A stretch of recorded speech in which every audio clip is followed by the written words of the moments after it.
রমজান এমন বরকতের মাস, আর রমজানে নফল তো নফল না, একটা নফল ফরজের সমান।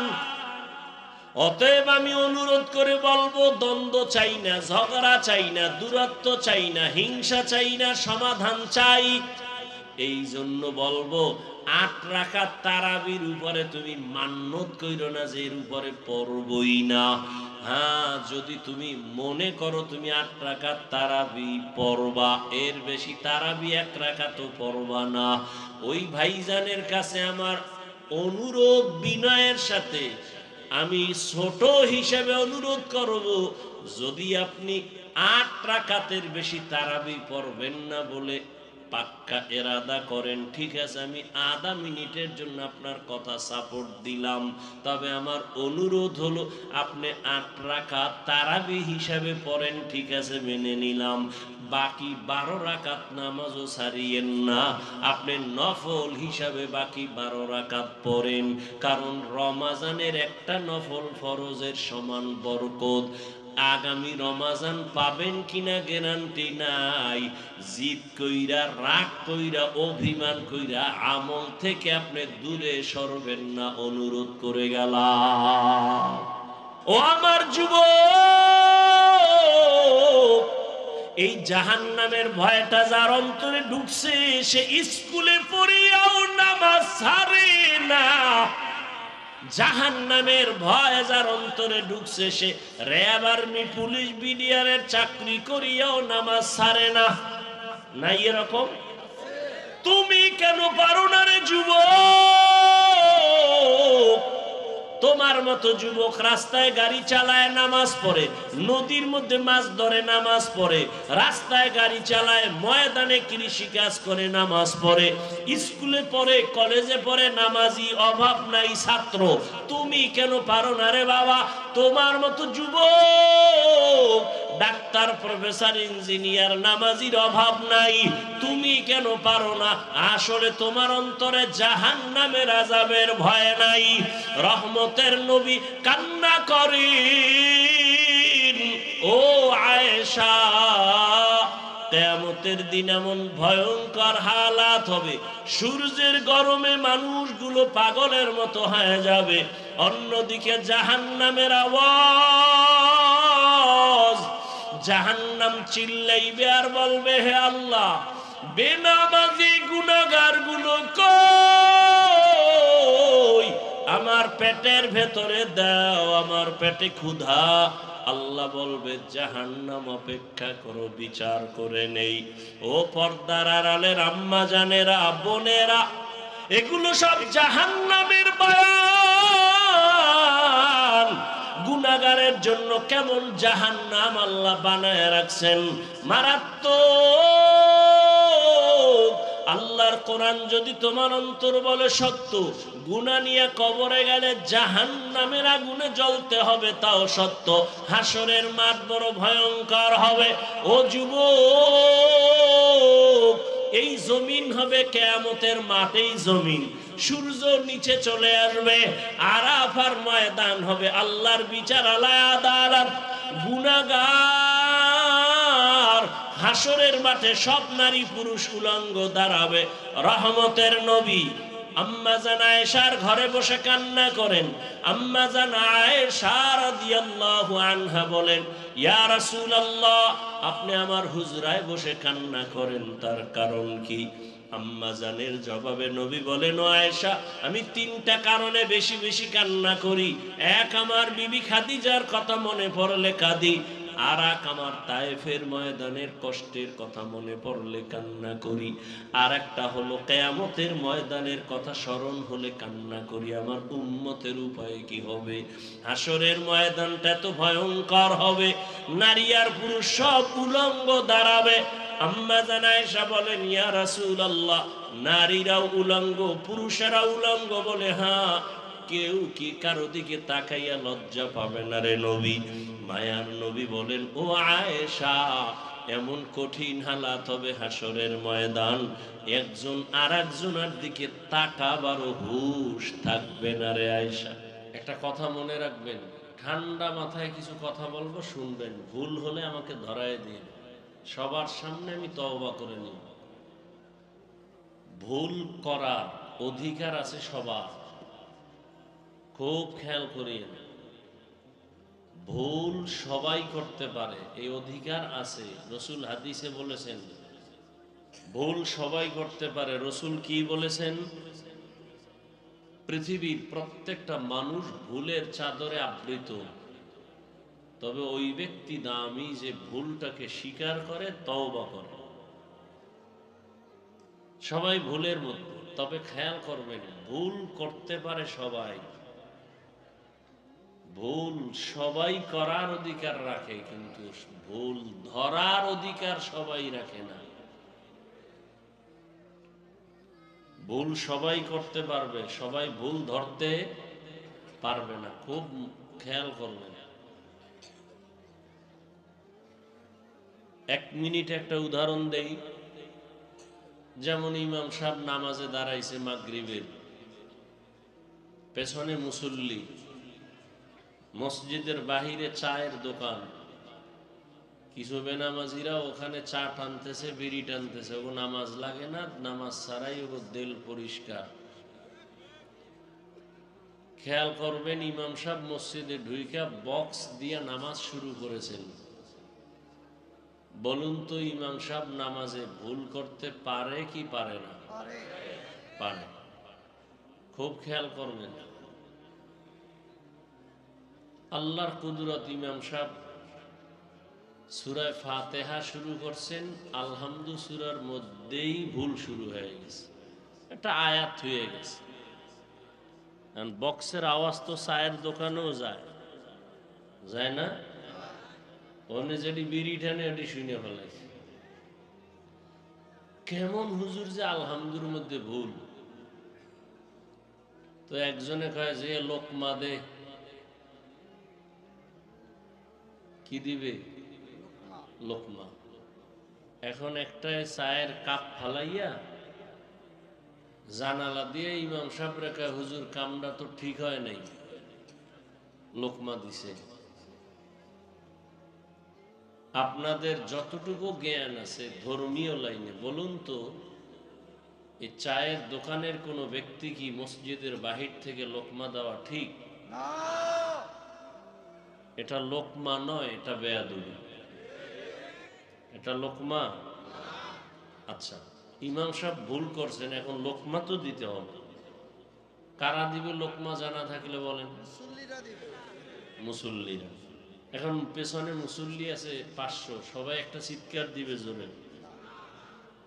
100 যদি একটা জোরে সবাই একটা আওয়াজ দিয়ে চিৎকার দেয়, তো চাইয়ে দেখবে যে ইমাম সাহেব নাই,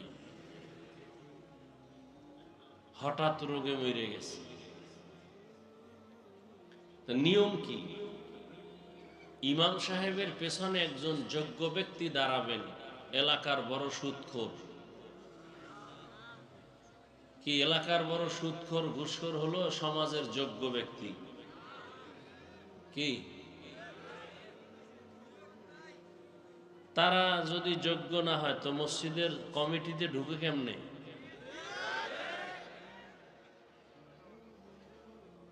আল্লাহ হেদায়াত দান করুন।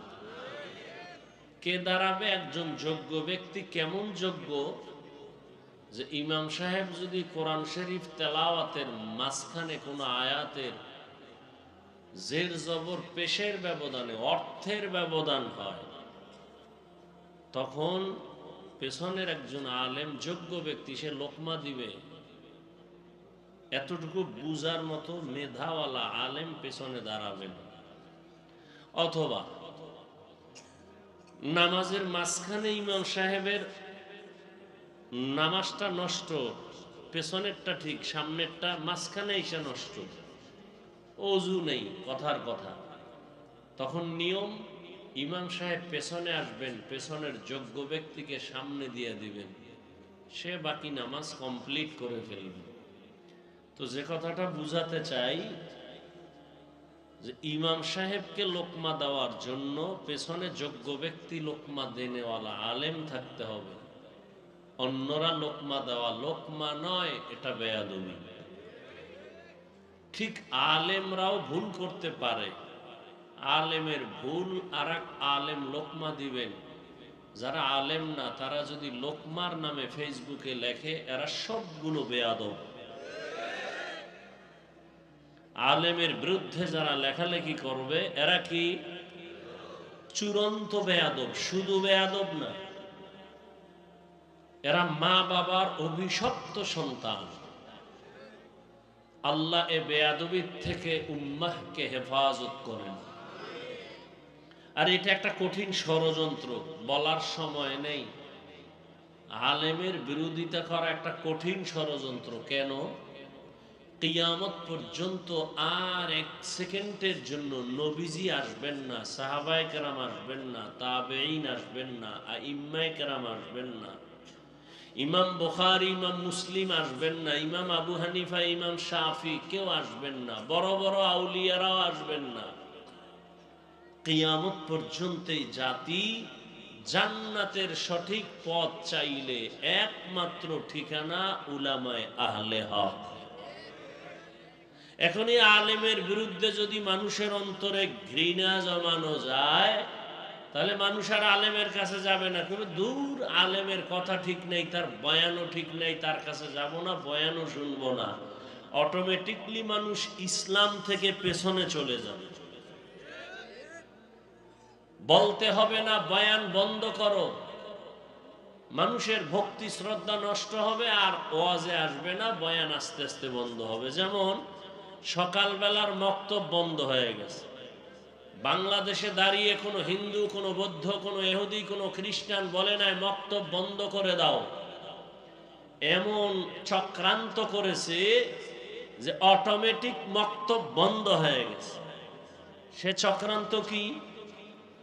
ফজরের আজান দিতে যখন মুয়াজ্জিন উঠে, ঠিক সেই টাইমে আম্মাজান উঠেন, বাচ্চাকে কেজিতে পাঠাবে। এমন একটা শিক্ষা প্রতিষ্ঠান করা হয়েছে যে ফজরের সাথে সাথে ক্লাস শুরু, গাড়ি ফ্রি, টাকা ফ্রি, নাস্তা ফ্রি, বই ফ্রি। এত কিছু ফ্রি দেয় বেঈমানেরা মুসলমানকে। কেন? দুশ্মন দুশ্মনী করবে, এটা তার গুণ। দুশ্মন বন্ধু সুলভ আচরণ করা এটা তার লক্ষণ খারাপ, এটা গুণ নয়। ইসলামের দুশ্মনেরা কখনোই মুসলমানের পক্ষে কাজ করবে না, যদি করে ষড়যন্ত্র। বুঝতে হবে এটা ষড়যন্ত্র। তাহলে সকালবেলা সেই মক্তব বন্ধ হয়ে গেছে, নাই, কিন্তু কেউ মাইকিং কইরা বন্ধ করে নাই। এমন এক চক্রান্ত করছে, অটোমেটিক বন্ধ হয়ে গেছে। অথচ সেই সময়ের মক্তব ছোটবেলার, বহু মক্তবে পড়ুয়া আজকে ডিসি হইয়া কোরআন শরীফ শিখে ফেলছে সেই মক্তবে। এখন সে মক্তব নাই। এই জন্য ওলামায়ে কেরামের বিরোধিতা যারা করবে এদের থেকে খুব সতর্ক, সাবধান। ওলামায়ে কেরামের বিরুদ্ধে যদি মানুষ অভক্তি হয়ে যায় তো ইসলাম দুর্বল হয়ে যায়। আল্লাহ আমাদের সব ভাইকে সহি বুঝ দান করেন। ভাই, বয়ান সবকিছুই আমি জানি, আপনি জানেন। আমাদের কাজ হলো বুঝটাকে ঠিক করা। সবার বুঝের অভাব। দেখেন, আপনিও মুসলমান, আমিও কি মুসলমান। আপনার আল্লাহ আমার আল্লাহ বলেন, আপনাদের নবী আমার নবী, আপনাদের কোরআন আমার কোরআন, আপনাদের কাবা আমার কাবা, আপনাদের ধর্ম আমার ধর্ম, আপনাদের কালেমা আমার কালেমা, সবই এক। অথচ আমি টুপি খুলতে চাই না, লজ্জা পাই। আপনি দিতে চান না, লজ্জা পান। কারণ কি? আমার বুঝ টুপির মধ্যে শান্তি, আপনার বুঝ টুপি দিলে মাথা গরম। আমার বুঝ আমি দাড়ি রাখলে সম্মান, আপনার বুঝ কি দাড়ি না রাখলে সম্মান। আমার বুঝ নামাজ পড়লে শান্তি, আপনার বুঝ নামাজ না পড়লে শান্তি। না হয় আপনি মুসলমান, আল্লাহ মানেন, নবী মানেন, কোরআন মানেন, হাদিস মানেন, আপনাকে বয়ান করব কেন? বয়ান তো হিন্দুদেরকে করব, যারা আল্লাহ চিনে না, নবী চিনে না, কোরআন বুঝে না। আপনাদের করব কেন? আপনারা তো মুসলমান। অথচ আপনাকে করব কেন না, আপনার পেছনে ঘুরতে ঘুরতে ঘুরতে ঘুরতে ঘুরতে সারাটা বছর শেষ, না টাইম মতো খানা না টাইম মতো ঘুম। এই রাতের খানা এখন খাইয়া 2 রাকাত ফরজ নামাজ পড়ে আসলাম, বিতির পরে পড়ব। এই আমি একা, হাজারো হাজারো আলেম এই পিছনে আপনাদের, শুধু আপনাদের পিছনে। তাবলিগওয়ালাদের মেহনত আপনাদের নিয়ে, পীর মাশায়েখের মেহনত আপনাদের জন্য, বক্তাদের মেহনত আপনাদেরকে নিয়ে, জুমার খতিব ও ইমামের মেহনত আপনাদেরকে নিয়ে। এরপরও ফলাফল শূন্য কেন? ফলাফল তো জিরো। এই যে এত মানুষ চাপাবাজি করবেন কালকে চায়ের দোকানে, ও বহু মানুষ হয়েছে। কি হবে এই চাপাবাজিতে? অনেক লোক হওয়া সফলতা নয়, ফজরের মসজিদে মুসল্লি হাজির হওয়া সফলতা। তো এত লোক হয়েছে ফজরে মসজিদ খালি, লাভ কি? চাপাবাজি করতে পারবেন, ফলাফল কি?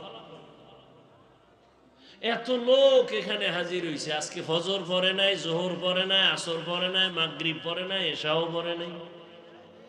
মোনাজাতের পরে বাসায় গিয়ে আবার সে মোবাইল দিয়া জেনা জেনা জেনা, চোখের জেনা, কানের জেনা, জবানের জেনা, অন্তরের জেনা। মনে হয় পুরো ঘরের মধ্যে জেনা চলতেছে। মোবাইলের গুনাহ দেখতে দেখতে চেহারাটা নষ্ট হয়ে গেছে, কোনো চেহারায় নূর নাই, আলো নাই, মায়া নাই। ওদিকে কিডনি দুর্বল এই মোবাইলের কারণে, হার্ট দুর্বল, ব্রেন দুর্বল, চেহারা দুর্বল, শক্তি দুর্বল, কানের পাওয়ার নাই, চোখের পাওয়ার নাই, চরিত্র নাই, লেখাপড়া নাই। চতুর্মুখী বটদোয়ার মাঝখানে বসে আছে মোবাইলওয়ালারা। মাও বটদোয়া করে, বাবাও বটদোয়া করে। কেন? এই মোবাইলকে কেন্দ্র করে বহু সন্তান মায়ের সাথে বেয়াদবি করেছে, বাবার সাথে বেয়াদবি, শিক্ষকের সাথে বেয়াদবি, আলেমের সাথে বেয়াদবি। এক কথায় মোবাইল তোমাকে জাহান্নামে নেওয়া ছাড়া তুমি ঠান্ডা হবে না। দ্রুত জাহান্নামে যাওয়ার একটা মাধ্যম এই মোবাইল। পাগল হয়ে গেছে, মা ছাড়বে, বাপ ছাড়বে, মোবাইল ছাড়বে না। বিয়ে শাদিতে এখন উপহার কি দেয়? মোবাইল। জামাইরে মোবাইল দিছে মাইয়ার বাপ, যেন তাড়াতাড়ি সাইট কালেকশন করে ভাগতে পারো। কি পরিমাণ নির্লজ্জ! আল্লাহ হেদায়াত দান করুন। স্ত্রীর হাতে মোবাইল দিছে, খুব দামি, জানো স্ত্রী বিদেশ যাবে তো একটা দামি মোবাইল দিয়ে গেছে, যে তুমি ভিডিও কলে আমার কথা বলার নাম দিয়া তুমি ভিন্ন দিকে দৌড়াবা, না দিলে বলবে বউ আমি থাকবো না। আল্লাহ আমাদেরকে হেদায়াত দান করেন। আমিনও কয় না, যদি কবুল হয়ে যায়। আপনারা হাসেন, সি সি, আমি হাসির কোনো কথা বলছি? যা বলছি যদি অন্তর ঠিক থাকতো তো কান্না আসতো। লজ্জা শরম চলে গেছে তো এজন্য এখন হাসি আসে, কান্না আসে না। ১৫০০ বছর আগে রসুল বলে গেছেন, যাদের লজ্জা নেই ওদের ইমান নাই। লা ইমানা লিমান লা হায়া আলা। আল্লাহ সবাইকে কবুল করেন। আমি যে আয়াত পড়েছি তর্জমাটা বলে সংক্ষেপ কিছু ব্যাখ্যা, আল্লাহ যদি তৌফিক দান করেন আর আপনারা আগ্রহে দোয়া করেন। কারণ বক্তার এলেম আমল দিয়ে বয়ান করা যায় না, এটা মিথ্যা কথা। বয়ান হওয়ার জন্য 2টা পুঁজি লাগে, এক গোপন এক পুঁজি আল্লাহর রহমত, আর এক পুঁজি শ্রোতাদের অন্তরের মুহাব্বত। এই 2 জিনিস এক হলে বয়ান হয়। বয়ান কোন বয়ান? একটা আসামিকে নিয়ে, অন্যায়কারী এক আসামিকে পুলিশে ধইরা থানায় নিছে। এটা কোন থানা? সিরাজগঞ্জ সদর থানায় নিয়া বেতের বাড়ি দিতেছে। অপরাধী কান্না করে না, এমনি চিল্লায় কিন্তু কান্না নাই। হ্যাঁ যুবক, জীবনে মন মতো টাল বাহানা তো বহু করেছো, একটু খেয়াল করো। আমার বয়ানে হেদায়াত আছে, গ্যারান্টি দেওয়ার কোনো সুযোগ নেই। তুমি বয়ান শুনলেই মানতে হবে, তারও কোনো বাধ্যবাধকতা নেই, শুধু শুনো। যুবকটাকে থানায় নিয়ে যখন বেতের বাড়ি দিতেছে, যুবকের চোখে পানি নেই, শুধু চিল্লায়। আর বয়ানের প্যান্ডেলে যখন আল্লাহর প্রিয় বান্দারা বয়ান করে, 200 হাত দূরে বসে এক যুবক কান্না করে, ওরে মারলো কে? এর নাম বয়ান। তো বয়ান নাই, বললাম না শুরুতেই ফ্যাশন। আমাদের বয়ান করা পেশা, আপনাদের বয়ান শোনা নেশা। বয়ান উপলক্ষে বিশাল মার্কেট, কি নাই? ওই মার্কেটে কি অবাধে মেয়ে ছেলেরা ঘুরতেছে। ওয়াজে আইসা একটা বেলুন কিনছে, বেলুন মোনাজাতের পরে কান্দে ঝুলায় বাড়ি যাইব। ম্যাডাম কইব কি পাইছো? আছে কইছে মোনাজাতে বেলুন কবুল হয়ে গেছে।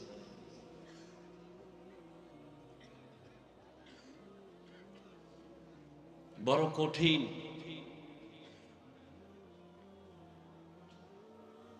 হায় হায়, আল্লাহ পাক বলেন আলিফ লাম মিম ওয়াল্লাহু আলামু বিমুরাদিহি বিযালিক যালিকাল কিতাবু লা রাইবা ফীহ। কোরআন এমন একটি কিতাব যার মধ্যে কোনো ভুল নাই, সন্দেহের অবকাশ নাই। হুদাল লিল মুত্তাকিন, আল্লাহকে যারা ভয় করে, আল্লাহ ভীরুদের জন্য কোরআন হেদায়াত। রহমতের নবী বলেন মাইয়ুরিদিল্লাহু বিহি খাইরান ইউফাক্কিহু ফিদ্দীন। আল্লাহ যাকে বেশি মোহাব্বত করবেন তাকে দ্বীনের সহি সমঝ দান করবেন, তাফাক্কুহ ফিদ্দীনের মাকাম দান করবেন। একটা হলো তাআল্লুম ফিদ্দীন আর একটা তাফাক্কুহ ফিদ্দীন। দিন সম্পর্কে জ্ঞান অর্জন করাটা আম, সবাই পারে, কিন্তু দিন অনুযায়ী বুঝিয়া আমল করা এটা সবাই পারে না। এটা তাফাক্কুহ ফিদ্দীন।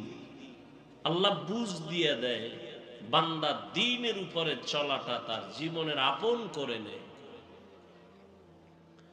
সকলের পরিচিত মুখস্থ কোরআন শরীফের ওই আয়াতটা আমি পড়েছি।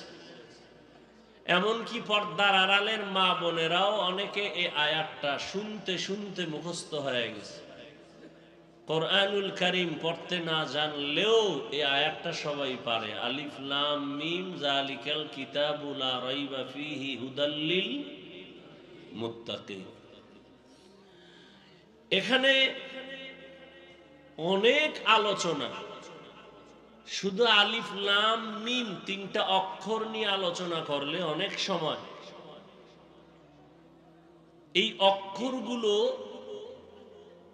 আরবি বর্ণমালা। পৃথিবীতে যত ভাষা আছে এই ভাষা শেখার জন্য তার নির্দিষ্ট কিছু বর্ণ আছে। এই বর্ণগুলো কখনো থাকে বিক্ষিপ্ত, কখনো থাকে বিন্যস্ত। যেমন ক খ সরু সারে আ, এটা ব্যঞ্জন বর্ণ, স্বরবর্ণ। বিন্যস্ত বর্ণ ক খ গ, ক ম চ বিক্ষিপ্ত বর্ণ। ঠিক ইংলিশ শেখার জন্য তার নির্দিষ্ট অক্ষর A B C D Z পর্যন্ত। উর্দু ফার্সি শেখার জন্য নির্দিষ্ট অক্ষর আছে, বে পে টে চে, এরকম কিছু অক্ষর। আরবি শেখার জন্য 29টি অক্ষর আছে। এগুলো কখনো থাকে বিক্ষিপ্ত, কখনো থাকে বিন্যস্ত। আলিফ বা তা ফা বিন্যস্ত আরবি বর্ণমালা। আলিফ লাম মিম, আলিফ লাম র, কাফ হা ইয়া আইন সদ, হা মিম তাহা ইয়াসিন, আরবি বিক্ষিপ্ত বর্ণমালা। এই বর্ণের কোনো তর্জমা নাই, অর্থ নাই। ক অর্থ নাই, খ অর্থ নাই, এ অর্থ নাই, বি অর্থ নাই, ঠিক আলিফ অর্থ নাই, বা অর্থ নাই, তা অর্থ নাই। হ্যাঁ, মিলাইলে অর্থ হয়। ক ল ম, তিনটা অক্ষর মিললে কি হবে?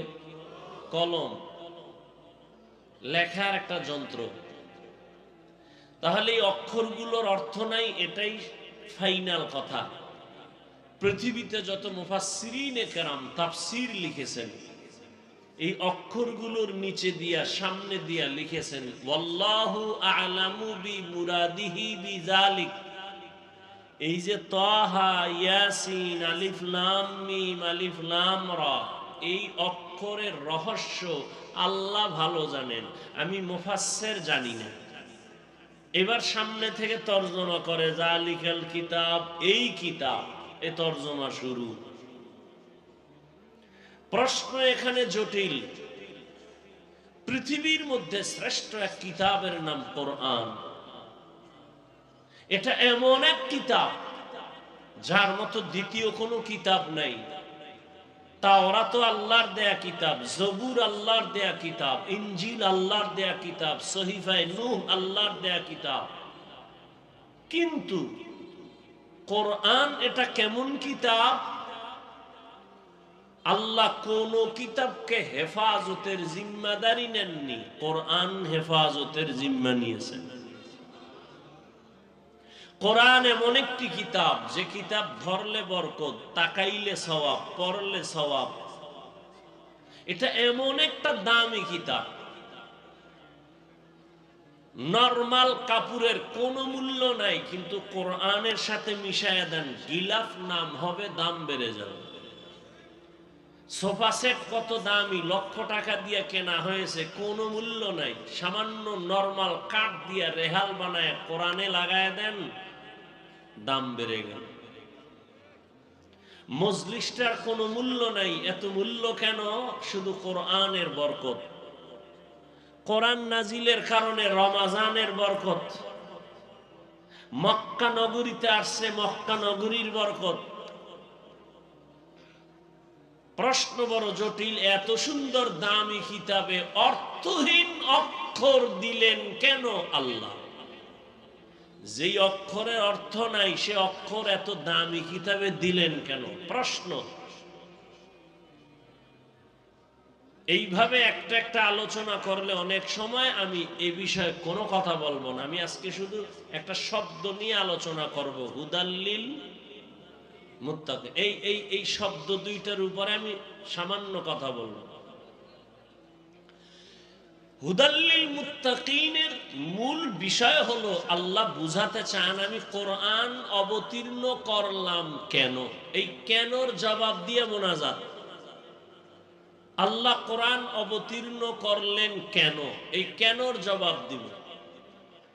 আল্লাহ কেনর জবাবে এখানে বলেন, মুত্তাকি যারা, তাদের হেদায়েতের জন্য কোরআন দিলাম। আল্লাহ কোরআন অবতীর্ণ করলেন কেন, এই কথার জবাব আরেক আয়াতে আল্লাহ দিয়া বলেন, শাহরু রমাদানাল্লাযী উনজিলা ফীহিল কুরআন হুদাল লিন্নাস ওয়া বাইয়িনাতিম মিনাল হুদা ওয়াল ফুরকান। রমজানে কোরআন অবতীর্ণ করেছি। কেন অবতীর্ণ করলাম? হুদাল লিন্নাস, দুনিয়ার সব মানুষের হেদায়েতের জন্য আমি কোরআন অবতীর্ণ করেছি। একটু আগে আয়াতে বলা হয়েছে আল্লাহ কোরআন দিলেন কেন? মুত্তাকিনদের হেদায়েতের জন্য।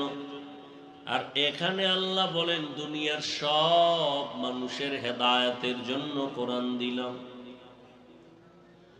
আল্লাহ তাআলা কোরআন অবতীর্ণ কেন করলেন, তার জবাবে আর এক আয়াতে বলেন, وَنُنَزِّلُ مِنَ الْقُرْآنِ مَا هُوَ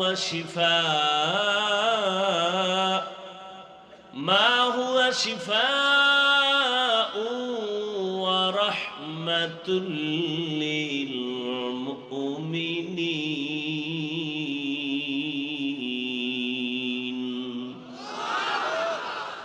আল্লাহ কোরআন থেকে অবতীর্ণ করলেন ঔষধ, মুমিনদের জন্য এটা রহমত। সারা দুনিয়ার মানুষের জন্য কোরআন হলো ঔষধ। এবার ব্যাখ্যা শুরু করি। আল্লাহ যে বললেন কোরআন আমি দুনিয়ার সব মানুষের জন্য ঔষধ হিসেবে দিলাম, তাহলে বোঝা গেল দুনিয়ার সব মানুষ রোগী, অসুস্থ। কারণ ঔষধ ভালো মানুষ, সুস্থ মানুষ সেবন করে না। যারা অসুস্থ তারাই তো ঔষধ সেবন করে।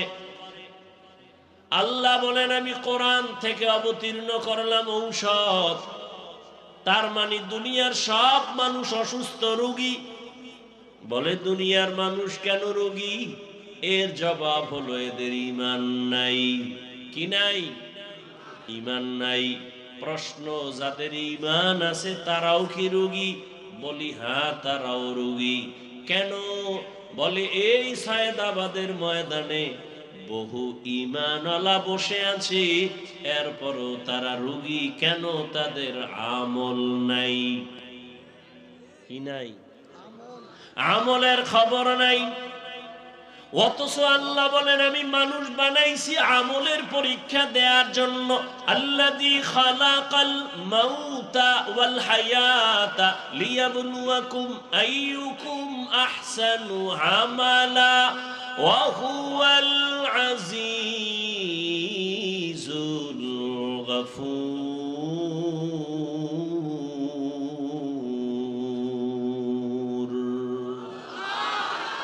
কালামে জিন্দা কুরআনে হাকিম হিকমতে উলায়া জালসতু কদিম বখা কুরআ কালামুল্লাহ বশনো কদিমাস ই নৈনো। আল্লাহ তাআলা মানুষকে আমলের পরীক্ষা দেওয়ার জন্য পাঠাইলেন, কিন্তু অন্তরে ভরা অনেক দুঃখ। কারা কারা জানি ময়দানে বলে আমলের দরকার নাই,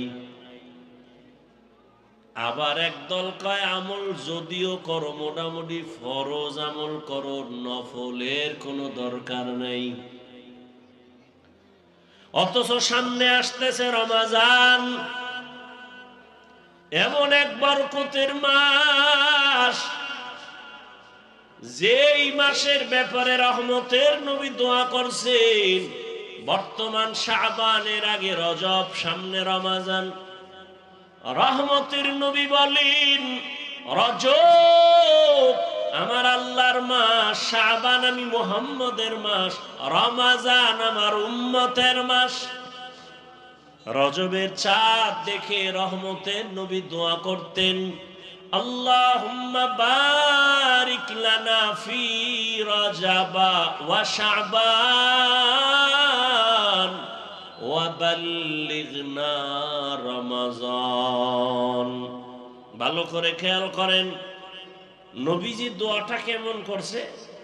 নবী বলেন ও আল্লাহ, রজবে আমাকে বরকত দান করেন, শাবানে বরকত দান করেন।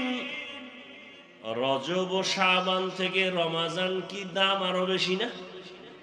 কিন্তু রমাজানে বরকত দান করেন বলে বলেন নাই।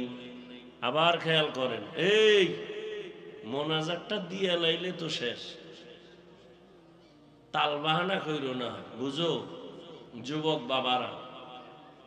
শুরুতেই বলছি বয়ান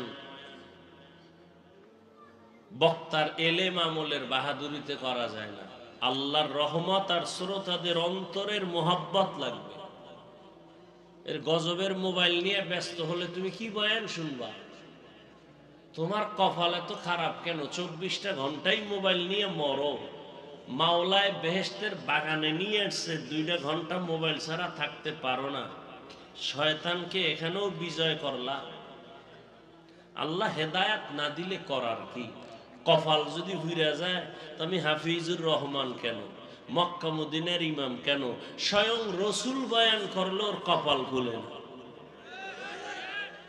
যেই রসুলের চেহারাটা এক নজর দেখবে জাহান্নামের আগুন হারাম। কেমন মায়ার নবী আমার, যেই রহমতের নবীর দিকে তাকাবে পেটের ক্ষুধা থাকে না। কিন্তু কি দুঃখ, একদিন আর দুদিন না 13 বছর পর্যন্ত রহমতের নবীকে অন্তর ভরে দেখলো, বয়ান শুনলো, কিন্তু এই বেঈমান কালেমা পড়লো না। জানেননি এমন বড় বেঈমানের নাম কে? গর্বাসুরত আদমি ইনসাবুদে আহমদ বু জাহলো হামেক সাবুদে আদমিরা আদমিয়ত লাজিমা আস্তদে রাগার বুনা বাসদ হি জামাস। 13টা বছর নবীরে দেখলো, কালেমা পড়ে না, বয়ান শুনলো, নবীরে মানে না। অন্যদিকে এক 27 বছরের যুবক তরবারি নিয়ে দৌড়ায়, আমার নবীকে জবাই করবে। কয় বছরের যুবক? 27 বছরের যুবক দৌড়ায়, আমার নবীকে জবাই করবে। রহমতের নবীর সামনে যাইয়া রহমতের নবীরে দেখা তরবারি ফালায় বলে, নবী মাফ করে দেন, কালেমা পড়ায় মুসলমান বানায় দেন। এমন কপালওয়ালা কে? কে? 13 বছর বয়ান শুনছে আবু জাহাল, কালেমা পড়ে না। আর ওমরের মতো বান্দা 27 বছরের সন্তান নবীকে জবাই করতে গিয়া কালেমা পড়িয়া তরবারি নিয়ে দাঁড়ায় গেল। বাইতুল্লাহর হাতিমে দাঁড়ায় কয়, মুহাম্মদের বিরুদ্ধে যদি কথা বলতে চাও, ইসলামের বিরুদ্ধে কথা বলতে চাও, মুহাম্মদের প্রয়োজন হবে না, আমি ওমরের তরবারির সামনে দাঁড়াও। এমন পাওয়ার আল্লাহ দান করেছেন, ওমর এখন যেই পথ দিয়া চলে, শয়তান ওই পথে চলে না। এর নাম কপাল। এর নাম কি? কপাল। 13 বছর বয়ান শুনছে, কালেমা পড়ে না, আর নবীকে জবাই করতে এসে কালেমাওয়ালা হয়ে গেছে। এখন সে ওমরকে শয়তান ভয় পায়। কি পাওয়ার! এর নাম কপাল। সায়েদাবাদের ময়দানে বহুদিন ধরে প্রচারণা চলছে, বয়ান হবে। অনেক আল্লাহর আশেক বান্দা আসার নিয়ত করিয়াও আসতে পারে নাই, কপাল। আর একদল কপালওয়ালারা ওয়াজের নামে আসছে, বেহেশতের বাগানে ঢুকতে পারে নাই। দোকানে পাটে ঘুরে ঘুরে আড্ডা দেয় আর তাজা তাজা কবিরা গুনাহ করতেছে, কপাল। আর একদল এই বেহেশতের প্যান্ডেলে বসছে ঠিক, তবে কপাল এখনো তাদের খুলে নাই। গজবের মোবাইল দিয়া কলবের দরজাটারে বন্ধ করে রাখছে। হেদায়াত যদি মাওলা না দেয়, বান্দার হাতে হেদায়াতের চাবি নেই। মাইয়াহদিল্লাহু ফাহুয়াল মুহতাদ ওয়া মান ইউদ্লিল ফালান তাজিদ লাহু ওয়ালিয়াম মুরশিদা। আল্লাহ তাকে কবুল করবেন, হেদায়েতের মালা গলায় পড়ে যাবে। যার কপাল খারাপ, হাফিজুর রহমান কেন সারা দুনিয়ার মানুষ বয়ান করলো কালেমা পড়বে না? এরে নবীর উম্মতের দল, কলবের দরজা খুইলা কিছু বয়ান শুনো। দুনিয়ার লাইনে তো কম মজা নেও নাই। মনে চাইছে পার্কে যাবা, দৌড়ায় গেছো, কারো বাধা মানো নাই। মনে চাইছে দাড়ি কাটবা, কেটে ফেলেছো, কারো বাধা মানো নাই। মনে চাইছে নামাজ পড়বা না, পড়ো নাই, কারো বাধা মানো নাই। মনে চাইছে মেয়েদের আড্ডায় যাবা, নাচ গান করবা, করছো, কারো বাধা মানো নাই। এখনো কি তওবা করবা না? আমার মাওলার কোরআন কি মিথ্যা মনে করছো রে বাবা? আল্লাহর কোরআন মিথ্যা যদি মনে করো, একটা প্রমাণ দাও। যদি সত্যিকার প্রমাণ দিতে পারো কোরআনের ভুল আছে, আমি এখন দাড়ি কেটে ফেলবো, প্যান্ট শার্ট টাই লাগাবো, আল্লাহর বিরুদ্ধে রাস্তায় নেমে যাব। কিন্তু তুমি কেন ১৫০০ বছর পর্যন্ত বড় বড় পণ্ডিতেরা অপচেষ্টা কম করে নাই? ব্যর্থ হইয়া বহু বিধর্মী কালেমা পড়েছে। কোরআন হলো মানুষের জন্য ঔষধ। ঈমানওয়ালারা কি রোগী? বলে হ্যাঁ। কেন? বলে ঈমান আছে, আমল নাই। রমাজানে আমলের দাম কত? বলে রহমতের নবী দোয়া করেছেন, রজবে বরকত দাও, শাবানে বরকত দান করো, রমাজানে বরকত দান করো। এ দোয়া করেন নাই? রমাজানের ব্যাপারে কি দোয়া করছেন? আল্লাহ আমার হায়াতটা বাড়াইয়া রমাজান পর্যন্ত পৌঁছাইয়া দাও। শাবানের বরকত দাও বললেন, রজবের বরকত দাও বললেন, কিন্তু রমাজানের বরকত দাও বললেন না কেন? অথচ রমাজানে বরকত আরো বেশি। কেমন বেশি? রমাজানে শয়তানের শিকল লাগানো, জাহান্নামের দরজা বন্ধ, জান্নাতের দরজা খোলা। রমাজান এমন বরকতের মাস যে রোজাদার ঘুমায় থাকবে, তারপরও আমল নামায় সওয়াব। রমাজান এমন বরকতের মাস, একটা নফল আমল করবে রোজার মাসে, ফরজের সমান সওয়াব পাবে। একটা ফরজ আমল করবে, ৭০টা ফরজের সমান সওয়াব পাবে। নবীজি এজন্য রমাজানে বরকত দাও বলে নাই, নবীজি বলছে রমাজান পর্যন্ত পৌঁছাইয়া দাও।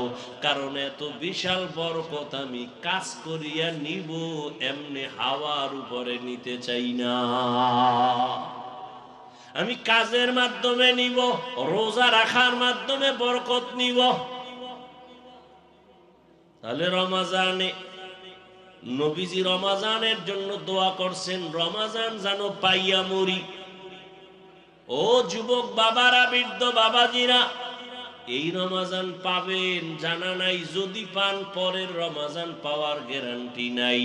এত সুন্দর বরকতের মাস পাইয়াও যারা আমল করবে না, এদের মতো কপাল ভরা নিমক হারাম আর কেউ থাকতে পারে না। কে আপনাদের বুঝায় আমল লাগে না? অথচ আপনি আবার হাদিস হাদিস মানেন, বলেন কি মানেন? হাদিস হাদিসে কি আপনি পান নাই? কিয়ামতের ময়দানে আমার আল্লাহ ফরজ আমলগুলো ঘাটতি যখন হবে, নফল দিয়া ঘাটতি পূরণ করবেন। ফরজ আমলের ঘাটতি পূরণ হবে নফল আমল দ্বারা। আর রমাজানে নফল তো নফল না, একটা নফল ফরজের সমান। আমলওয়ালা আল্লাহর গোলাম, আল্লাহকে মুহাব্বতের বন্ধনে আকৃষ্ট করার জন্য দুইটা আমল আছে মারাত্মক। যেই দুইটা আমলের দ্বারা আমার মাওলা বান্দার উপরে মায়ার নজর দেন। একটা আমল হলো নামাজ, আর একটা আমল হলো কোরআনের তেলাওয়াত। বুখারী শরীফের হাদিসে কুদসি, জমিনের মধ্যে আল্লাহর কাছে সব থেকে বেশি প্রিয় ওলি আউলিয়া যারা, যে কারণে আল্লাহ নিজেই বলেন নবীকে হাদিসে কুদসি, নবী জানায় দেন আমার ওলিদের সাথে যারা বেয়াদবি দুশ্মনী করবে আমি আল্লাহ তাদের সাথে যুদ্ধ করার জন্য রেডি। তাহলে ওলিয়া উলিয়া আল্লাহর কত প্রিয়। আর ওলি কারা? আল্লাহ নবীকে বুঝায়, নবী জানেননি ওলি কারা? এরা শুধু ফরজ আমল করে না, বেশি বেশি নফল আমল করে। বিস্তারিত বলার সুযোগ নাই রে বাবা। অতএব আমি অনুরোধ করে বলবো, দ্বন্দ্ব চাই না, ঝগড়া চাই না, দূরত্ব চাই না, হিংসা চাই না, সমাধান চাই।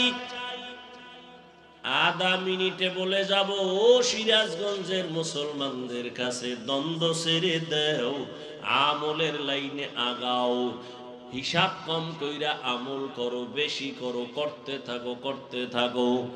এই জন্য বলবো, 8 রাকাত তারাবির উপরে তুমি মান্যত কইরো না যে এর উপরে পড়বই না।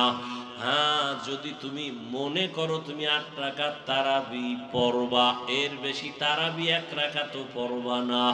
ওই ভাইজানের কাছে আমার অনুরোধ, বিনয়ের সাথে আমি ছোট হিসেবে অনুরোধ করব, যদি আপনি 8 রাকাতের বেশি তারাবি পড়বেন না বলে পাক্কা এরাদা করেন, ঠিক আছে, আমি আধা মিনিটের জন্য আপনার কথা সাপোর্ট দিলাম। তবে আমার অনুরোধ হলো আপনি 8 রাকাত তারাবি হিসাবে পড়েন, ঠিক আছে, মেনে নিলাম। বাকি 12 রাকাত নামাজও ছাড়িয়েন না, আপনি নফল হিসাবে বাকি 12 রাকাত পড়েন। কারণ রমাজানের একটা নফল ফরজের সমান বরকত। আগামী রমাজান পাবেন কিনা গ্যারান্টি নাই। জিদ কইরা, রাগ কইরা, অভিমান কইরা আমল থেকে আপনি দূরে সরবেন না, অনুরোধ করে গেলাম। কার সাথে আপনি রাগ কইরা এরপরে আপনি আমল ছাইরা দিতেছেন? মেনে নিলাম আপনি 8 রাকাত তারাবি পড়েন, পড়েন, আপনার সাথে তর্কে জড়াবো না। বাকি 12 রাকাত নফল হিসেবে পড়েন, ছাড়েন কেন? এই রমাজানের বরকত আর একবার পাবেন বলে গ্যারান্টি আছে? কার সাথে জিদ করে আমল থেকে দূরে যাচ্ছেন? কার সাথে রাগ করলেন আপনি? মেনে নিলাম আপনার 8 রাকাত, দ্বন্দ্ব নেই, আপনার সাথে তর্ক করে আর আমার সময় নেই। তর্ক করা ভালো না, পরিণাম ফল ভালো হয় না তর্কের কারণ। মেনে নিলাম আপনি 8 রাকাত পড়েন, বাকি 12 রাকাত আপনি পড়েন, নফল হিসাবে পড়েন। আর সে 8 রাকাতই পইরা যদি আবার ভাব থাকে আমি আমি, তো 8 রাকাতও বরবাদ। যদি ভিতরে ভাব আইসা যায় আমি আমি, তাহলে 8 রাকাতও বরবাদ। আল্লাহ হেদায়েত দান করুন। وَنُنَزِّلُ مِنَ الْقُرْآنِ مَا هُوَ شِفَاءٌ। তাহলে ঈমানওয়ালারা রোগী কেন? আমল নাই। এবার এখানে কিছু আল্লাহর বান্দা আছে আমল করে। প্রশ্ন, আমলওয়ালাও কি রোগী? জবাব হলো হ্যাঁ, আমলওয়ালারাও রোগী। কেন? কয় বান্দা আমল করে ঠিক, তবে আমলের মধ্যে তাকওয়া নাই। নামাজ পড়ি মানুষকে দেখাবার জন্য, আল্লাহর জন্য পড়ি না। যাকাত দেই মানুষকে দেখাবার জন্য, আল্লাহর জন্য যাকাত দেই না। দান সদকা করি মানুষকে দেখাবার জন্য, মারহাবা না বললে মনে কষ্ট। তাহলে এই দান তো আল্লাহর জন্য হয় নাই। এই জন্য যাদের আমল আছে তারাও রোগী। ঔষধ হলো কোরআন থেকে নাও। তাকওয়ার অভাবে তোমার আমল দুর্বল। আল্লাহ তাআলা কোরআন অবতীর্ণ কেন করেছেন? আর এক আয়াত আমি মাঝখানে পড়েছিলাম, হুদাল লিন্নাস, দুনিয়ার সব মানুষের হেদায়েতের জন্য কোরআন। এখানেও প্রশ্ন জটিল। যদি সমস্ত দুনিয়ার মানুষের জন্য কোরআন হেদায়াত হয়, দুনিয়ার মানুষ কেন হেদায়াত পায় না? পাইছে সবাই? আর এই মাঠের দি পায় না, দুনিয়া বাদ দাও। এই মাঠের সবাই পাইছেন। বিড়ি টানতে টানতে ঢুকছে, বিড়ি টানতে টানতে বাড়ি যাইব, পাক্কা হেদায়াত প্রাপ্ত। তাহলে এই মানুষ হেদায়েত পাইল না কেন? হেদায়ার মালিক আপনার ওয়াদা কই? দুনিয়ার সব মানুষের হেদায়েতের জন্য কোরআন অবতীর্ণ করলেন, দুনিয়ার সব মানুষ কেন হেদায়েত পায় না? এর সংক্ষিপ্ত জবাব, দুনিয়ার মানুষ হেদায়েত কেন পায় না? দুনিয়ার সবাই হেদায়েত চায় না। সবাই হেদায়েত, আবু জাহিল হেদায়েত পায় না কেন বলেন? হেদায়েত চায় নাই। আর ওমরের মতো বান্দা হেদায়েত পাইল কেন? বলে হেদায়েত চেয়ে ফেলেছে। আপনি জানেন মিথ্যা কথা বলা হারাম, জানেন না? এরপরও আপনি মিথ্যা বলেন কেন? আপনি হেদায়েত চান না। আপনি জানেন গালি দেওয়া হারাম, এরপর আপনি গালি দেন কেন? আপনি হেদায়েত চান না। আপনি জানেন গীবত করা হারাম, এরপর আপনি গীবত করেন কেন? বলে আপনি হেদায়েত জেনে শুনে হেদায়েত চান না। চাইলে তো গীবত করতেন না। আপনি জানেন চুরি করা হারাম, ডাকাতি হারাম, সুদ খাওয়া হারাম, ঘুষ খাওয়া হারাম, তাস খেলা হারাম, ক্যারাম বোর্ড হারাম, লুড্ডু খেলা হারাম, নাচ দেখা হারাম, গান শোনা হারাম, মা বাবার সাথে বেয়াদবি হারাম। এরপরও কেন সুদ খান? হেদায়েত চান না। কেন ঘুষ খাইতেছেন? হেদায়েত আপনি চান না। কেন চুরি করতেছেন? হেদায়েত চান না। কেন ডাকাতি করেন, জুলুম করেন? হেদায়েত আপনি চান না। কেন আপনি জুয়া খেলেন? কেন মদের বোতল নিয়ে দৌড়ান? কেন নেশা পান করেন? আপনি হেদায়েত চান না। এজন্য আল্লাহ আপনাকে হেদায়েত দেয় না। আপনি যদি চাইতেন তাহলে আল্লাহর কাছে বলতেন, আলেমদের কাছে দোয়া চাইতেন, হুজুর আমি যেন নামাজ পড়তে পারি, আমি যেন মিথ্যা থেকে বাঁচতে পারি, আমি যেন হারাম থেকে বাঁচতে পারি। এমন কুলাঙ্গার এই জমিনের মানুষ যে এমন অবস্থা হলো, নিজে হারাম খাইয়া মরলে তো এক ঝামেলা শেষ, কিন্তু না, ঘরের বিবিটাকেও মুসিবতে ফেলে মরে যায়। সন্তানগুলো লজ্জায় কারো সামনে মুখ দেখাইতে পারে না, কারণ বাবা এত জালেম, ওর সন্তান কেউ পছন্দ করে না। বাবা হারাম টাকা দিয়া সন্তানকে খাওয়াইয়া বড় বানাও, সন্তানের অপরাধ কি? তাকে হারাম খাওয়াও কেন? তোমার স্ত্রীর অন্যায় কি? তারে কেন হারাম টাকা দিয়ে তুমি সংসার চালায় তারে খানা দিয়ে রক্ত নাপাক করো? আল্লাহর আদালতে করায় গন্ডায় হিসাব দিতে হবে। আল্লাহ হেদায়েতের জন্য কোরআন দিলেন, দুনিয়ার সবার পায় না কেন? দুনিয়ার মানুষ হেদায়েত চায় না। আসেন আমার প্রথম আয়াতে, হুদাল্লিল মুত্তাকিন। আল্লাহ কোরআন অবতীর্ণ করেছেন মুত্তাকিন যারা, তাদের হেদায়েতের জন্য। এখানেও ভালো করে একটু খেয়াল করেন, মুত্তাকি কারা? যাদের মধ্যে থাকবে তাকওয়া। তাকওয়া মানে আল্লাহর ভয়। তাকওয়া মানে কি? আল্লাহর ভয়। আমি যদি আপনাদেরকে এখন প্রশ্ন করি, এই ময়দানে আপনারা কারা কারা আল্লাহকে ভয় করেন, যদি জিজ্ঞাসা করি, সবাই হাত উঠাবে না? সালাক দুই একটা থাকলে না জানে এবার পা দুইটা উঠাইয়া দেয়, চার হাত পা আল্লাহরে ভয় করে। অথচ যেই বান্দা নামাজ পড়ে না সেও বলে আমি আল্লাহকে ভয় করি, যে রোজা রাখবে না সেও বলে আল্লাহকে ভয় করি। কেমন নিমক হারাম কর, রোজা রাখলে আমার অসুস্থতা বেড়ে যায়।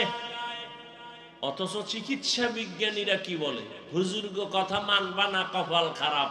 চিকিৎসা বিজ্ঞানীরা কি বলে? রোজা সুস্থ থাকার মহা ঔষধ রোজা। আর তুমি বানাইছো এটা অসুস্থ হওয়ার একটা মাধ্যম। এজন্য তো রসুল সোমবার বৃহস্পতিবার সপ্তাহে রোজা রাখতেন। কষ্ট আপনি অভ্যাস করেন, দেখবেন শরীরের ব্যালেন্স ফিরে আসবে, সুস্থতা ফিরে আসবে। মানুষের শারীরিক সুস্থতার এক মহা ঔষধের নাম রমাজানের রোজা। শুধু রমাজান কেন, অল টাইম রোজা রাখবেন। এই শাবানে রসুল রোজা রাখছেন, সোমবার বৃহস্পতিবার রসুল রোজা রাখতেন।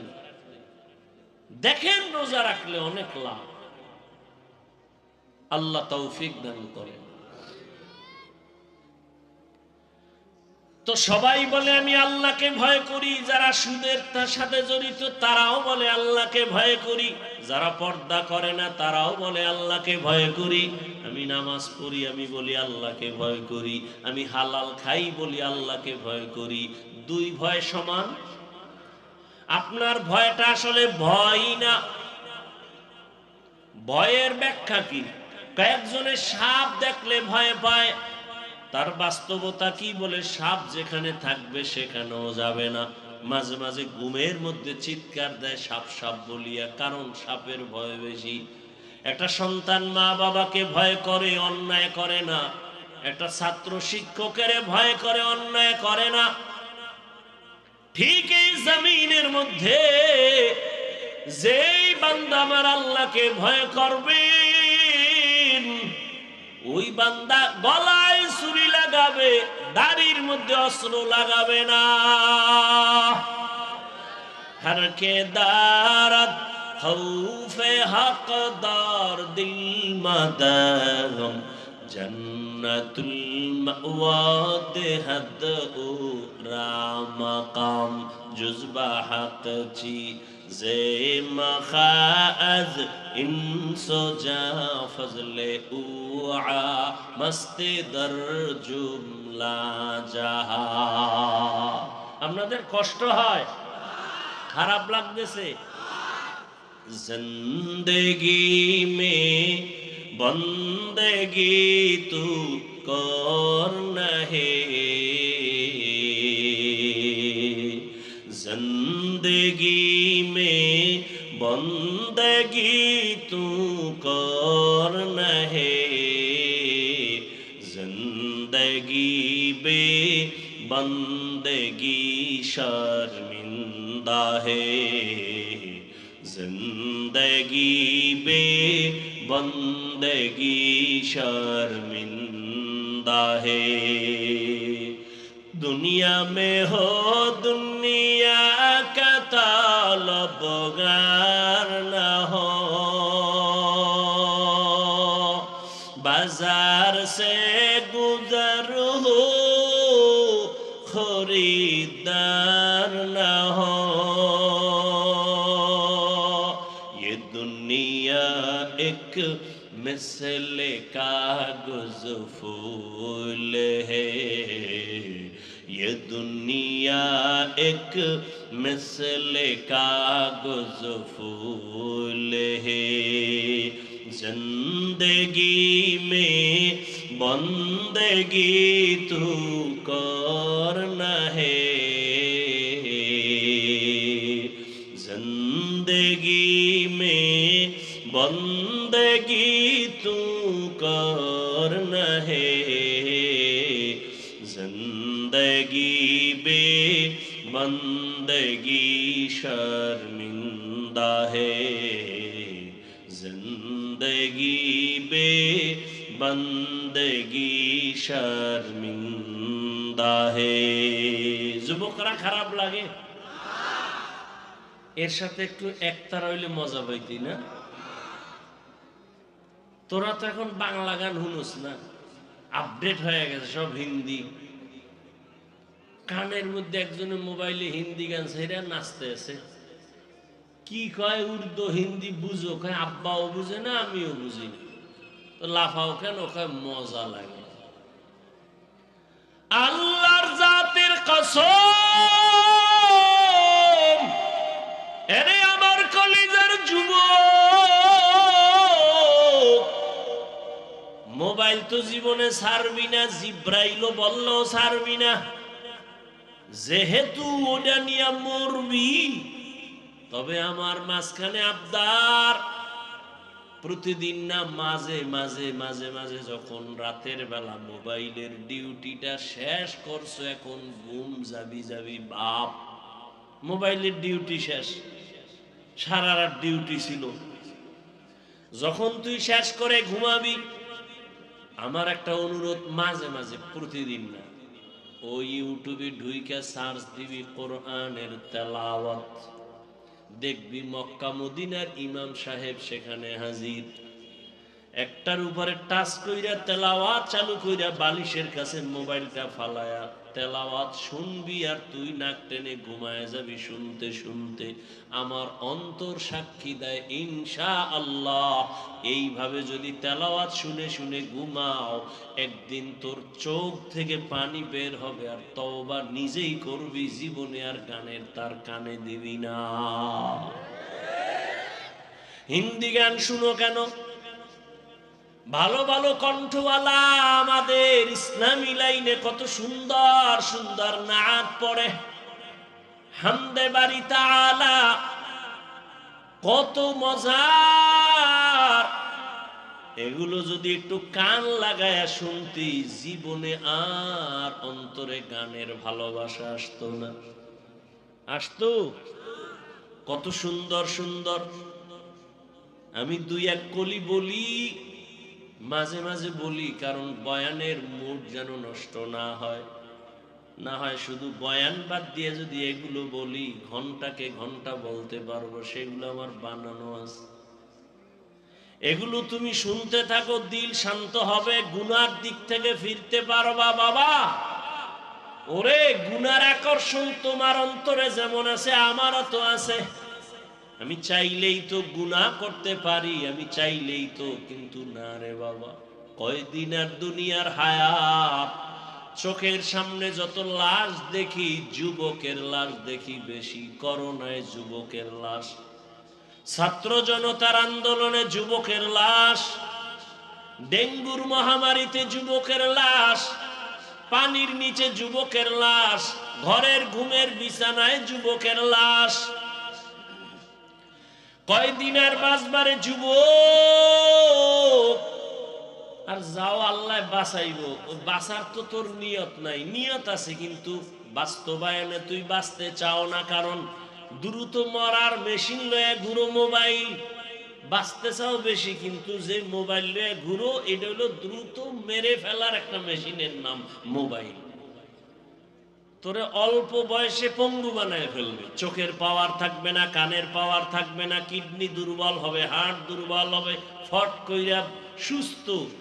বলবি বুকে ব্যথা, ধর। সবাই ধইরা দেখবে, নাই কিও। ডাক্তার কয় রোগ নাই, মরলো কেন? কয় নতুন এক রোগ আসছে জমিনে আসমান থেকে, হঠাৎ রোগ। কি রোগ? কি হঠাৎ রোগ? এই মোবাইল দেখ, দেখবি হঠাৎ করে মরে যাবে। আর একটা মরণ মেশিন লয়ে ঘুরো, বাইক। কি কি কয় এলাকায়? এটা আর একটা মরণ ফাঁদ। এই বাইকের মধ্যে উঠলেই শরীর থেকে আগুন বাইরে, কোনো শীত নাই। চাদর মাদর ফালায় খালি দৌড়, আগুন আর আগুন। আর পেছনে যদি কোনো বিপরীত পার্স বসে থাকে, তো আরো আগুন।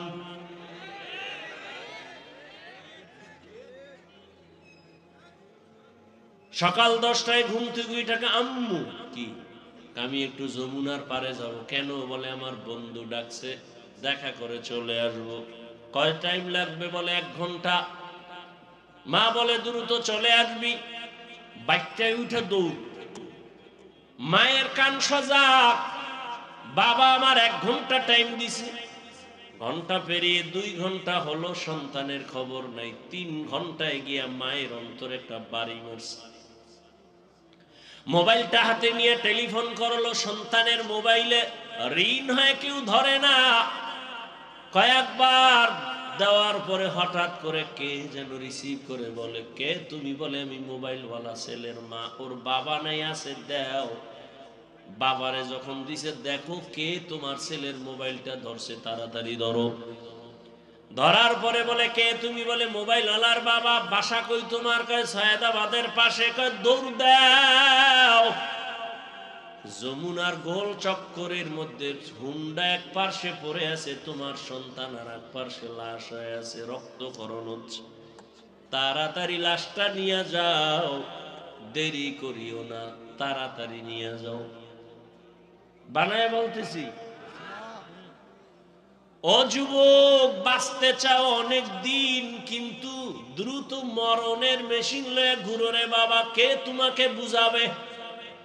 যে বুঝাইতে যায় তাকে তুমি দুশমন মনে করো। সিরাজগঞ্জ জেলার ঘটনা বলবো না, এক যুবক সন্ধ্যাবেলা হিসাব বাবাকে বলে আমারে 10,000 টাকা দাও। বাবায় বলে দিব না, বাবায় জানে এখন টাকা দিলেই ও নেশা করে, আড্ডায় যাবে, নেশা করবে। বাবায় কইছে যখন দিব না সন্তান তখন রাগে আইসা বাবারে মায়ের শুরু করেছে। মারতে মারতে বাবাকে রক্তাক্ত করে, মা আসছে ফিরাইবার জন্য, মাকেও লাথি মেরেছে। শেষ পর্যন্ত ঘর থেকে বের হইয়া বাইকটা নিয়ে বের হয়ে গেল। মা দরজা আটকাইয়া মাওলারে কয়, আল্লাহ ওই সন্তান আর আমার ঘরে ফিরাইয়া দিও না, আমার দরকার নাই, এখানে মইরা যাব, তারপরে এই সন্তানের মা ডাকার শুনতে চাই না। একজন আল্লাহর ওলি আমাকে ঘটনা বলছেন, তিনি কয়েক মাস আগে দুনিয়া থেকে বিদায় হয়ে গেছেন। বাংলাদেশের একজন বড় বুজুর্গ আল্লাহওয়ালা। ওই আল্লাহওয়ালার ভক্তবৃন্দ ওই নাটোর সিরাজগঞ্জে হাজারো হাজার, অভাব নাই। এরে আল্লাহর বান্দা, ভালো করে বুঝো, এখনো সময় আছে, তওবা করে নেও। এই যে আমি এতক্ষণ বয়ান করতেছি, অনেকে কি কি জানি ভাবতেছো না? আমি কিন্তু একবারও বলি না সব হুজুর হয়ে যায়, একবারও বলি না আমার মতো পাঁচকল্লি টুপি লাগাও। আমি কওমি মাদ্রাসার তাজা সন্তান, একবারও বলি না তুমি কওমি মাদ্রাসায় যাও। আমি তাবলীগের লাইনের সন্তান, একবারও কিন্তু বলি না তুমি তাবলীগে যাও। আমি পীর সাহেবের মুরিদ। আমি শুধু মুরিদ না, বাংলাদেশে যারা পীর মুরিদি ওলিয়া উলিয়া মানে না, তাদেরকে আমি চ্যালেঞ্জ দিয়েছি, আল্লাহর জাতের কসম, যারা বলে পীর আউলিয়া মানে না, ওরা কোরআন মানে না, বুখারী মানে না, ওরা এমন ভণ্ড, ওদের যারা ভণ্ড বলবে না তারাও ভণ্ড। যারা ওলিয়া উলিয়া মানে না, ওরা কোরআন মানে না, বুখারী মানে না। কিন্তু আমি একবারও কাউকে বলি নাই তুমি পীরের কাছে যাও। তাহলে আমি এত চিল্লাইয়া বয়ান করার মূল টার্গেটটা কি আমার? 1 মিনিট পরে আমি বলতেছি, যুবক বাবারা, তুমি স্কুলে পড়ো, কলেজে পড়ো, চাকরি করো, ব্যবসা করো, কোনো বাধা নাই রে বাবা। আমি দোয়া করি, কলিজা দিয়া দোয়া করি রে যুবক, তুমি স্কুল কলেজে পড়ে একজন ডাক্তার হও, ইঞ্জিনিয়ার হও, প্রফেসর হও, ব্যবসায়ী হও, চাকরিজীবী হও, তবে আমার একটা ছোট্ট দাবি, তুমি কোনোদিন বেয়াদব হইও না রে বাবা। বলবা হাফিজ ভাই বেয়াদব হব না, তার ব্যাখ্যা কি? 3টা জায়গায় বেয়াদবি করবা না তো ধ্বংস, মরার আগেই তুই শেষ। মরবি না কিন্তু ভুগতে থাকবি, ধুকে ধুকে কষ্ট পাবি। 3 জায়গায় বেয়াদবি করলে তোর জীবন বরবাদ, রুহু থাকবে, দেহ থাকবে না। 1, মা বাবার সাথে বেয়াদবি করা যাবে না, করলেই তোর জীবন ধ্বংস। 2, শিক্ষকের সাথে বেয়াদবি করা যাবে না। 3, উলামায়ে কেরামের সাথে বেয়াদবি করা যাবে না। যদি মা বাবার সাথে বেয়াদবি করার বরদোয়াটা চলে আসে, কোন মা বাপ বরদোয়া দেয় না, যখন কষ্ট পায় বলে আহ এটা একটা আগুন, এই আগুনটা তোর কপালে যদি লেগে যায় তোর কপাল মন্দ। শিক্ষক যদি তোমার আচরণে কষ্ট পায় বলে আহ, এই কষ্টের নিঃশ্বাস আগুন হইয়া তোকে ধ্বংস করে ফেলবে। উলামায়ে কেরাম কষ্ট পেয়ে যদি আহ নিঃশ্বাস ফেলে তোমার জীবন ধ্বংস হয়ে যাবে।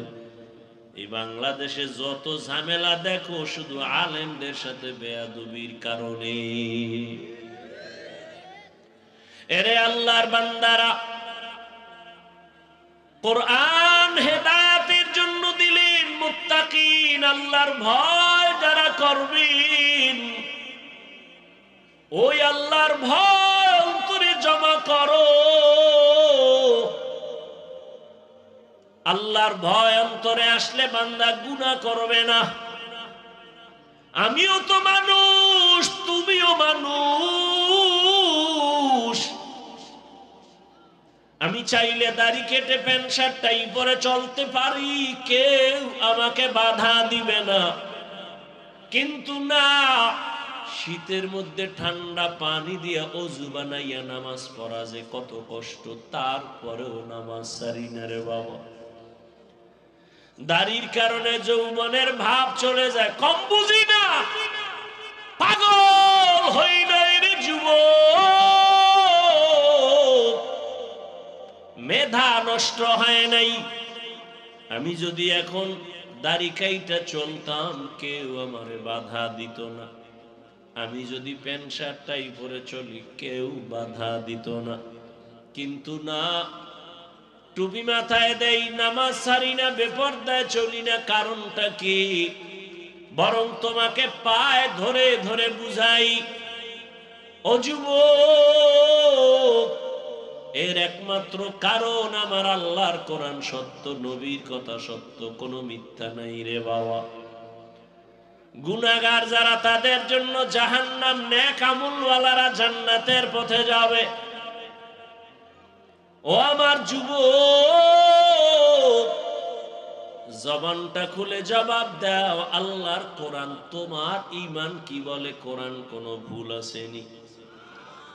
এবার আবার বলো, কোরআনের মধ্যে জান্নাতের বয়ান আসেনি? বলো, কোরআনে জাহান্নামের বয়ান আসেনি?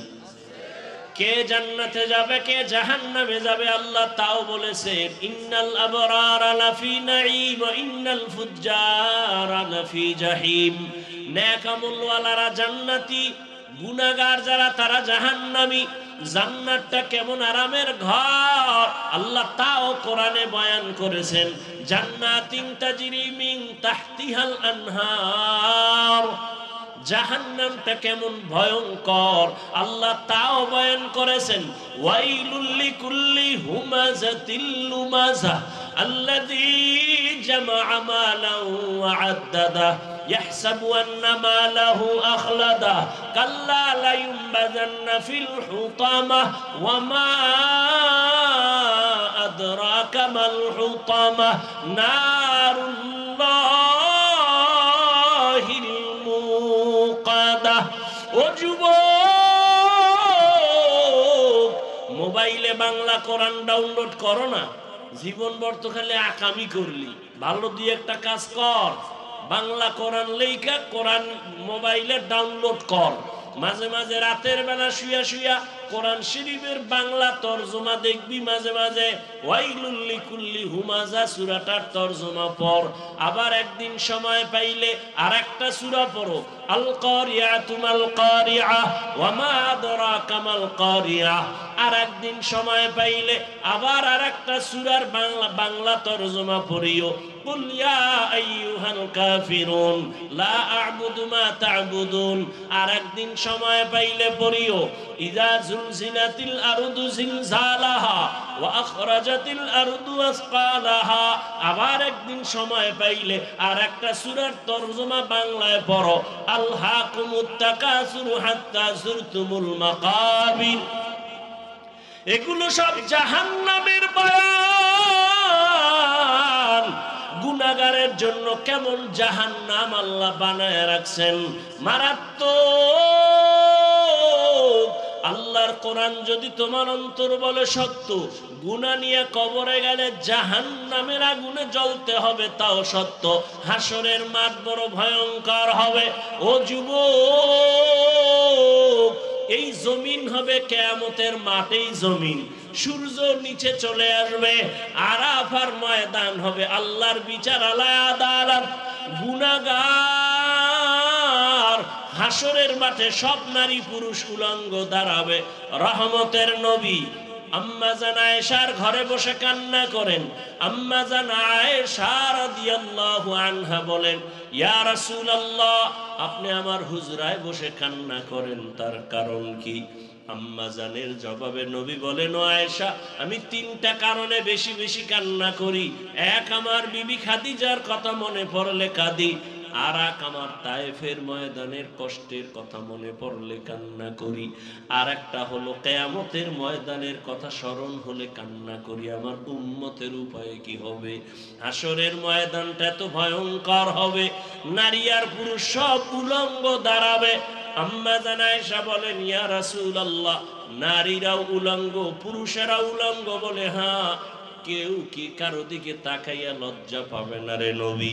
মায়ার নবী বলেন, ও আয়েশা, এমন কঠিন হালাত হবে হাসরের ময়দান, একজন আর একজনের দিকে তাকাবারও হুঁশ থাকবে না রে আয়েশা। ও আমার যুবক, এই জাহান্নামের ভয়টা যার অন্তরে ঢুকছে, সে স্কুলে পড়িয়াও নামাজ ছাড়ে না। জাহান্নামের ভয় যার অন্তরে ঢুকছে, সে র্যাব, আর্মি, পুলিশ, বিডিআরের চাকরি করিয়াও নামাজ ছাড়ে না। নাই এরকম? তুমি কেন পারো না রে যুবক? তোমার মতো যুবক রাস্তায় গাড়ি চালায়, নামাজ পড়ে, নদীর মধ্যে মাছ ধরে, নামাজ পড়ে, রাস্তায় গাড়ি চালায়, ময়দানে কৃষি কাজ করে, নামাজ পড়ে, স্কুলে পড়ে, কলেজে পড়ে, নামাজি অভাব নাই ছাত্র। তুমি কেন পারো না রে বাবা? তোমার মতো যুবক ডাক্তার, প্রফেসর, ইঞ্জিনিয়ার, নামাজির অভাব নাই। তুমি কেন পারো না? আসলে তোমার অন্তরে জাহান্নামের আযাবের ভয় নাই। রহমতের নবী কান্না করেন, ও আয়েশা, কিয়ামতের দিন এমন ভয়ঙ্কর হালাত হবে, সূর্যের গরমে মানুষগুলো পাগলের মতো হয়ে যাবে। অন্যদিকে জাহান্নামের আওয়াজ, জাহান্নাম চিল্লাইবে আর বলবে, হে আল্লাহ, বেনামাজি গুনাহগার গুলো কই? আমার পেটের ভেতরে দাও, আমার পেটে ক্ষুধা। আল্লাহ বলবে, জাহান্নাম অপেক্ষা করো, বিচার করে নেই। ও পর্দার আড়ালের আম্মা জানেরা, বোনেরা, আপনাদের মতো কত মা, কত বোন এখনো আছে বেপর্দায় চলে না, নামাজ ছাড়ে না, মোবাইলে সময় নষ্ট করে না। এরে আম্মা জান, আপনারা কেন পারবেন না? একটা নেককার সন্তান জমিনে রেখে যান, সন্তানটাকে ডাক্তার বানাবেন, তবে দাবি বেয়াদব যেন না হয়। আপনার সন্তানের ব্যবহারে মা বাবা, শিক্ষক, আলেম ওলামা কখনো যেন কষ্ট না পায়। সন্তানটাকে আদর্শওয়ালা ইঞ্জিনিয়ার বানায় যান। কোরআন পড়িয়া পড়িয়া আপনার জন্য দোয়া করবে, নামাজ পড়বে। ডাক্তার হলেও নামাজ পড়বে, আপনার জন্য দোয়া করবে।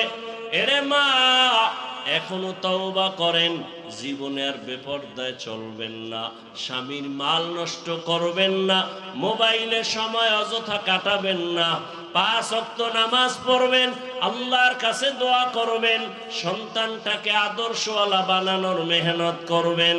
আপনাদের কারণেই তো দুনিয়ায় সন্তান, ভালো ভালো সন্তান আসছে। এ দুনিয়ায় মায়ের বরকতেই সন্তান ভালো, এ কারণে মায়ের মূল্য অনেক বেশি।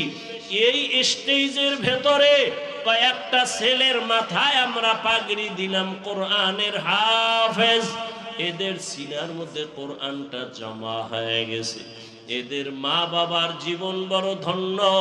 এরে আম্মা জানেরা, তওবা করেন, আর গুনাহ করবেন না, নামাজ ছাড়বেন না, বেপরদায় চলবেন না, মা বাবার দোয়া নিয়ে চলবেন, স্বামীর মাল হেফাজত করবেন। ও বৃদ্ধ বাবাজিরা, তওবা করেন। আপনার মতো কত বুড়ারা মসজিদে গিয়া নামাজ পড়ে, আপনি কেন পারেন না? ও আমার যুবক বাবারা, এখনো সময় আছে, মা বাবার দোয়া নিয়ে সামনে আগাও। তোমার মতো যুবক যদি স্কুল কলেজে পড়ে, জেনারেল লাইনে থাইকা দিনের পথে চলে, নামাজ পড়ে, মনেরে বুঝাইয়া তওবা করো, আর মনে মনে আল্লাহকে ডাকো, হেদায়ার মালিক, জীবনে তো গুনাহ কম করি নাই, নামাজ কম সারি নাই, আজকে থেকে তওবা করে ফেললাম, আর নামাজ ছাড়বো না, বেপরদায় চলবো না, দাড়ি কাটবো না, মা বাবার সাথে বেয়াদবি করবো না। ওলামায়ে কেরামের পরামর্শ নিয়া, শিক্ষকের দোয়া নিয়া, নবীর আদর্শ মেনে চলবো, আল্লাহর ভয় তাকওয়ার উপরে চলবো, গুনাহ মুক্ত হইয়া নবীর তরিকা মানবো। তওবা যদি করতে পারো, আল্লাহ পাক এখন তোমার জীবনের সব গুনাহগুলো মাফ করে দিবেন। তওবার নিয়ত যাদের আছে জানি না, শুরুতেই বলেছিলাম কপাল যদি খারাপ হয়, নবীজির বয়ান শুনিয়াও আবু জাহাল কালেমা পড়ে না। আর যদি কপাল খুলিয়া যায়, নবীকে জবাই করতে আসিয়াও কালেমাওয়ালা হয়। জানি না এই ময়দানে আবু জাহালের মতো শক্ত অন্তরওয়ালা কারা, কার কপালে তওবা নসিব হবে না, আবার কারা যেন ওমরের মতো অন্তর নিয়ে বসছে, গুনার কথা স্মরণ করে এমন ভাবে তওবা করবে, আজ থেকে আর নামাজ ছাড়বে না, ফজরে মসজিদে গিয়া হাজির হয়ে যাবে। তওবার মতো যদি কারো অন্তর তৈরি হয়, মুনাফিকি যদি অন্তরে না থাকে, খাঁটি তওবার নিয়ত যাদের আছে, আল্লাহর কাছে দুটো হাত উঁচু করে দেখাইয়া দাও, আয় আল্লাহ আমাদের তওবা কবুল করে নেন, আয় আল্লাহ মাহফিল কবুল করে নেন, আয় আল্লাহ আমরা তওবার নিয়তে হাত তুলেছি, কারো হাত খালি ফিরাইয়া দিয়েন না, আয় আল্লাহ 5 ওয়াক্ত নামাজি বানায়া দেন, তওবার উপরে মরণ পর্যন্ত নবীর আদর্শ মেনে চলার তৌফিক দান করেন, আমিন। আলহামদুলিল্লাহি রাব্বিল আলামিন, ওয়াসসালাতু ওয়াসসালামু আলা সাইয়্যিদিল আম্বিয়া ওয়াল মুরসালিন ওয়া আলা আলিহি ওয়া আসহাবিহি আজমাইন।